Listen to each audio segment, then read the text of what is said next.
اب آپ کو بتائیں جماعت اسلامی نے وزیر اعظم پر تنقید کے نشتر برسا دیے۔ حافظ نعیم الرحمان کا کہنا تھا کہ عوام کو اب شہباز شریف پر اعتماد نہیں رہا۔ غریب آدمی پہلے ہی مہنگائی سے پریشان ہے اور اب حالیہ بجٹ میں متوسط طبقے پر ٹیکس ان کے انبار لگا دیے گئے ہیں۔ امیر جماعت اسلامی نے بجٹ میں عوام کو ریلیف نہ دینے کا بھی شکوہ کیا ہے۔ مزید تفصیلات جان لیتے ہیں طاہا ملک اس رپورٹ میں۔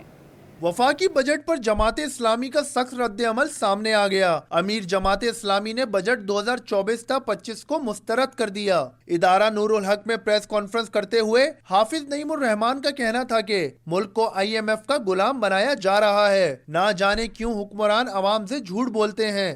تو جو کام حکومت کے کرنے کا وہ کرے نہیں اور زبردستی لوگوں سے جو ہے وہ ٹیکس وصول کر لیا جائے اور انڈائریکٹ ٹیکسز کا جو ہے وہ ایک نیٹ ورک اور نظام بنا دیا جائے، ظاہر ہے کسی صورت میں بھی قابل قبول نہیں ہو سکتا۔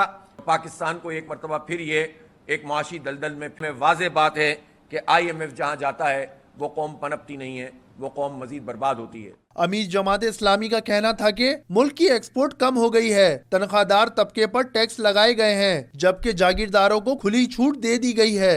پاکستان میں سرکاری سطح پر آپ نے کیا سہولت دی ہوئی ہے لوگوں کو صحت کی؟ چند ادارے بنا کر، وہ بھی NGOs کی مدد سے۔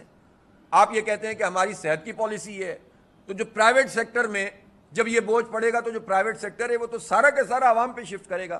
غریب کہاں جائے گا؟ مڈل کلاس کہاں جائے گا؟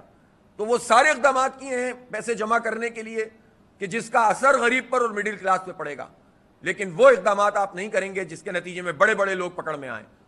اس لیے یہ عوام دوست بجٹ تو ہو ہی نہیں سکتا، عوام دشمن بجٹ ہے۔ امیر جماعت اسلامی نے دبئی پراپرٹی اسکینڈل پر بھی بات کی اور کہا کہ دبئی میں جنہوں نے پراپرٹی خریدی ان کے پاس کوئی منی ٹریل موجود نہیں، اس معاملے پر مکمل تحقیقات ہونی چاہیے۔ کیمرامین شاہ زیب کے ساتھ طاہا ملک، سٹی 21۔